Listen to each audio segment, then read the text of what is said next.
Bienvenidos a El Debate.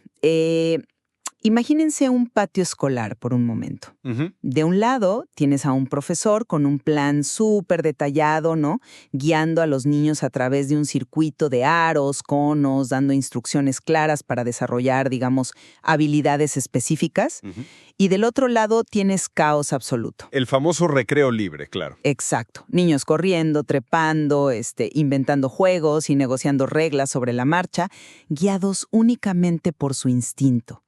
Si tienen hijos o bueno, si han pasado tiempo cerca de una clase de preescolar recientemente, seguramente se han preguntado ¿cuál de estos dos escenarios está construyendo un cerebro más inteligente y emocionalmente sano? Sí, es una imagen súper cotidiana, pero la verdad es que esconde una verdadera revolución científica. O sea, históricamente el sistema educativo pensaba que el cuerpo era pues solo una máquina. Una máquina de producción, sí. Exacto, una máquina que había que adiestrar, algo completamente separado de la mente. Y hoy sabemos que eso es total y absolutamente falso. El desarrollo motor en la primera infancia especialmente, de los 0 a los 6 años, es el pilar absoluto de la inteligencia cognitiva y emocional. Y es precisamente de esta evolución, de este cambio de paradigma, de donde surge la pregunta central que vamos a diseccionar hoy. Porque estamos de acuerdo en que el cuerpo y la mente son inseparables. Eso ya no se discute. Claro, eso ya es un hecho. Pero la pregunta es, ¿cuál es el enfoque pedagógico verdaderamente óptimo para lograr esta formación integral? Y bueno, yo argumento a favor de la corriente normativa. Sostengo que necesitamos una intervención estructurada y dirigida por especialistas para garantizar la construcción de las capacidades físico-motrices y emocionales. Y pues yo argumento a favor de la corriente dinámica o vivencial. Defiendo que el juego espontáneo y la libre exploración son los verdaderos motores que estructuran el cerebro y la inteligencia emocional desde la acción. A ver, para establecer un poco el terreno, déjame explicar de dónde vengo. La educación física de hoy no puede ser un ejercicio de, no sé, cruzar los dedos y dejar las cosas al azar. Ajá. Si queremos que un niño adquiera lo que llamamos su esquema corporal, es decir, que entienda dónde está su cuerpo en el espacio, cómo controlarlo, necesitamos sesiones dirigidas. Teóricos como Lebulch y Bayer lo dejaron clarísimo. Bueno, clarísimo para su época tal vez. Clarísimo en los datos también. La evidencia nos dice que los beneficios son significativamente mayores cuando un especialista ajusta las tareas a las necesidades del niño. Hoy hablamos de educar por competencias. Saber, saber hacer, saber ser y saber estar. Y para lograr todo eso, pues necesitas un mapa, una ruta. No puedes simplemente soltarlos en el patio. Te entiendo, pero pongámoslo en perspectiva. Esa visión asume que el desarrollo humano se puede forzar de afuera hacia adentro, como si el niño fuera un recipiente vacío que tú como adulto vas a llenar de habilidades. No es un recipiente vacío, es alguien que necesita guía. Pero el principio central de la psicomotricidad vivencial, apoyado por Lapierre y Aucouturier, es que el niño tiene que pasar del placer de actuar al placer de pensar. O sea, si observas la evolución de nuestra especie, la vida y la interacción adaptativa existieron millones de años antes que los procesos cognitivos. Ujú. Las emociones son los instrumentos de ajuste para realizar movimientos, no al revés. El niño se regula emocionalmente cuando se enfrenta libremente a su entorno a través de su propio deseo, no cumpliendo un ejercicio preestablecido que anula esa pulsión. Pero, espera, no estamos hablando de anular pulsiones. Estamos hablando de canalizarlas de manera segura y efectiva. Toda esta teoría sobre el movimiento libre suena fascinante y romántica en el papel, pero me gustaría llevarlo a la neurobiología pura y dura. A ver, ¿vamos a la biología? Piensa en el modelo del cerebro triuno. Autores como MacLean o Gregory nos explican cómo está estructurado nuestro cerebro evolutivamente. Tenemos el cerebro central o reptiliano en la base, ¿cierto? El que maneja la motricidad pura, el instinto de supervivencia. Sí, los reflejos básicos. Exacto. Luego tenemos el sistema límbico, que es la sede de nuestras emociones, de lo no verbal.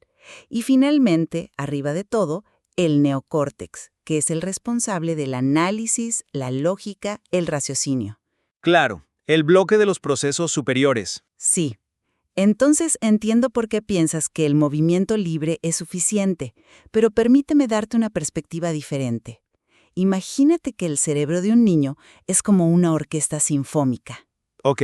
El instinto reptiliano y la emoción límbica son los instrumentos. Suenan muy fuerte, tienen mucha energía. Pero si no tienes un director de orquesta, que en este caso es el currículo estructurado y el docente normativo, los instrumentos suenan, claro, pero no crean una sinfonía coherente. Terminas con ruido. Uy, no. Rechazo completamente esa analogía del director de orquesta. Neuromotor. De los 2 a los 4 años, entramos en una fase sensomotriz. Y luego, de los 4 años y medio, es la etapa perceptivo-motora. Ahí, el niño necesita adquirir nociones de lateralidad, orientación espaciotemporal. Necesitas estímulos específicos en tiempos específicos. Lo abordo de una manera diferente. Precisamente porque el cerebro no es una orquesta esperando instrucciones de un agente externo. El impulso del juego emerge directamente de los circuitos debajo del neocórtex, sí, y ese impulso programa al cerebro para ser social. Pero sin el neocórtex no hay estructuración lógica del movimiento. Es que obligar a la lógica del ejercicio estructurado sobre el cerebro límbico anula la creatividad motriz del niño. Pascal lo dijo de forma brillante, ¿eh? El corazón tiene razones que la razón no comprende. Muy poético, pero la poesía no mejora la coordinación. No es solo poesía. En los momentos cruciales del desarrollo infantil, los sentimientos dominan sobre la razón. Si tú le impones a un niño de 4 años que camine por una línea recta porque según tú es su fase perceptivo-motora, estás desconectando su emoción de su movimiento. El niño lo hace por complacerte a ti, al director de orquesta, no porque su cerebro esté intrínsecamente motivado para aprenderlo. Entiendo la crítica, de verdad la entiendo. Pero creo que corremos el riesgo de, idealizar lo que pasa cuando los niños se quedan solos. La creatividad motriz de la que hablas, la fluidez, la flexibilidad de respuestas, necesita un repertorio físico previo. No necesariamente previo, se construye sobre la marcha. Y aquí es donde la evidencia empírica de la práctica psicomotriz tiene que pesar más que la filosofía, ¿no crees? ¿Qué pasa cuando medimos esto en la vida real? Me parece perfecto. Vamos a la evidencia empírica. Hablemos del estudio de Ferrer, Rey, Dueñas y Camps. Un estudio riguroso realizado con 75 niños de educación infantil, de entre 3 y 5 años. Sí, conozco el estudio. Entonces sabes los resultados. A un grupo se le aplicó psicomotricidad normativa y al otro psicomotricidad dinámica y vivencial. Los resultados probaron que el grupo de psicomotricidad dinámica, los niños que jugaron libremente obtuvieron puntuaciones significativamente mayores en el desarrollo motor general. No solo eso. Tuvieron mejores puntuaciones en motricidad gruesa, en motricidad fina, en el área cognitiva y en el control del propio cuerpo, en comparación con el grupo normativo. La interacción espontánea fue mucho más eficaz que tus ejercicios estructurados. Reconozco el estudio, claro, y los resultados son interesantes para medir la percepción global del niño, pero, y este es un pero gigante, ataco la limitación de este enfoque puramente libre.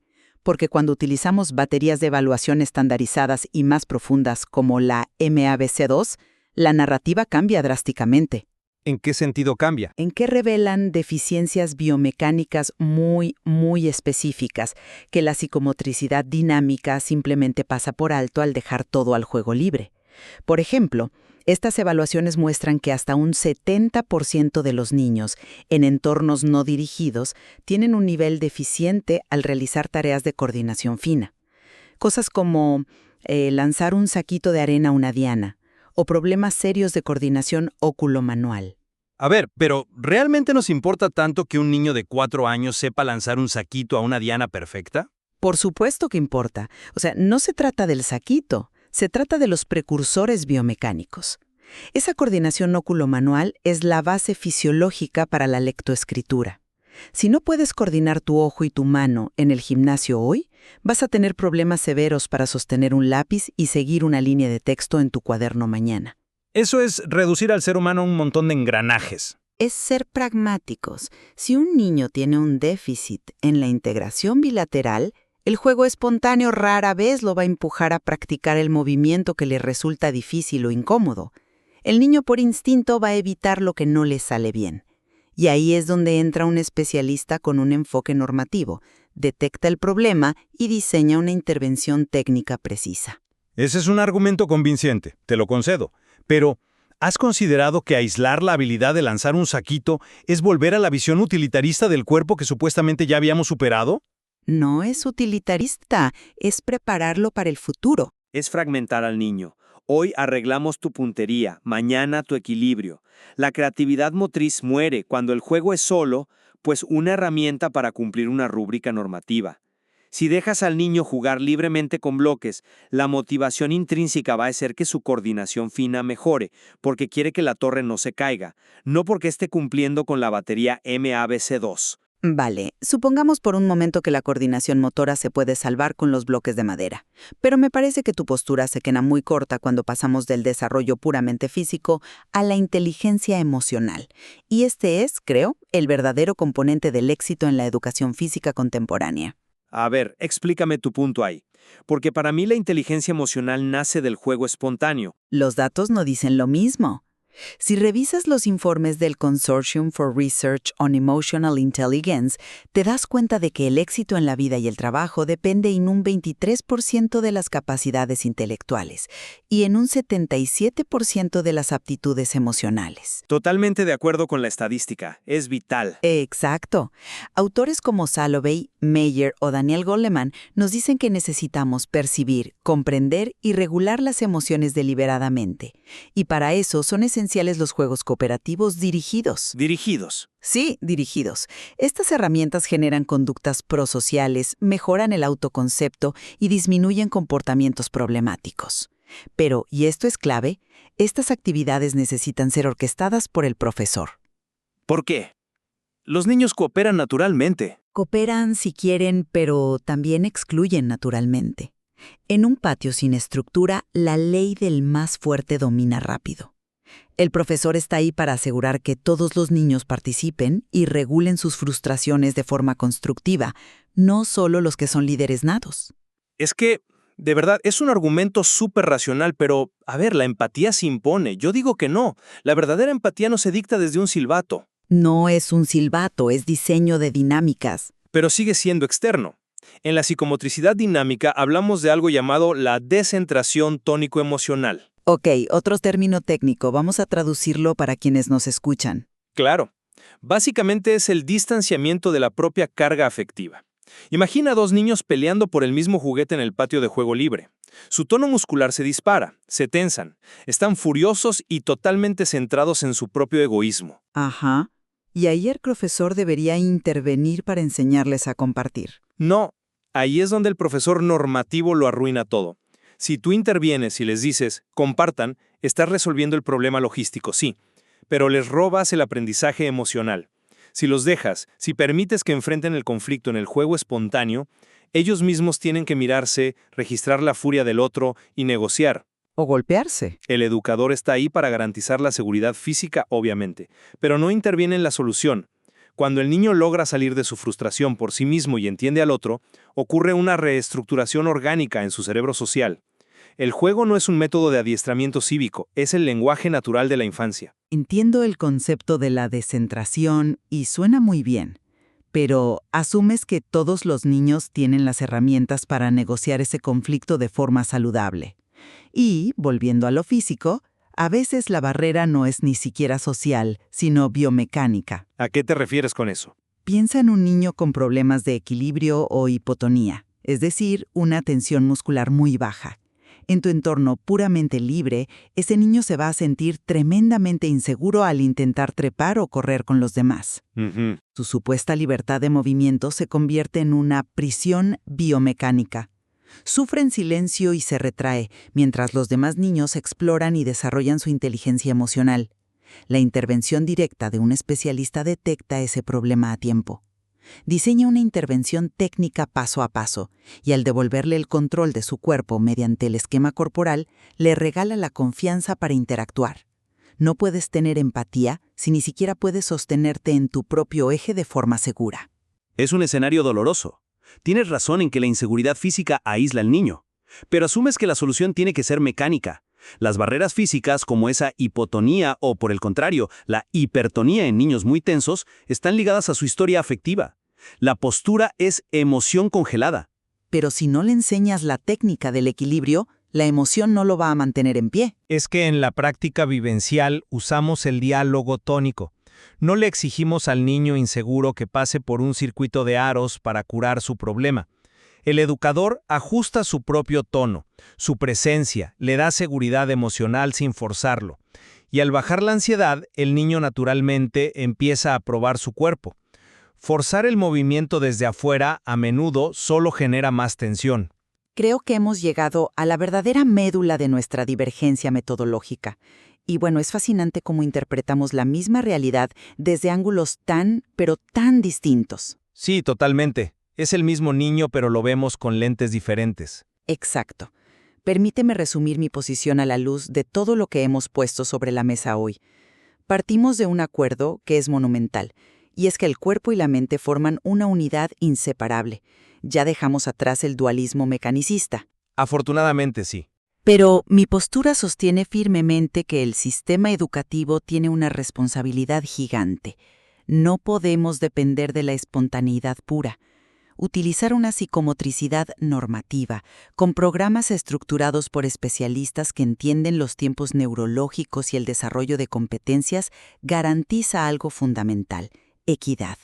Nos asegura que todos los niños, independientemente de sus capacidades naturales, adquieran las habilidades perceptivo-motrices y, sobre todo, las aptitudes de inteligencia emocional necesarias para la vida en sociedad.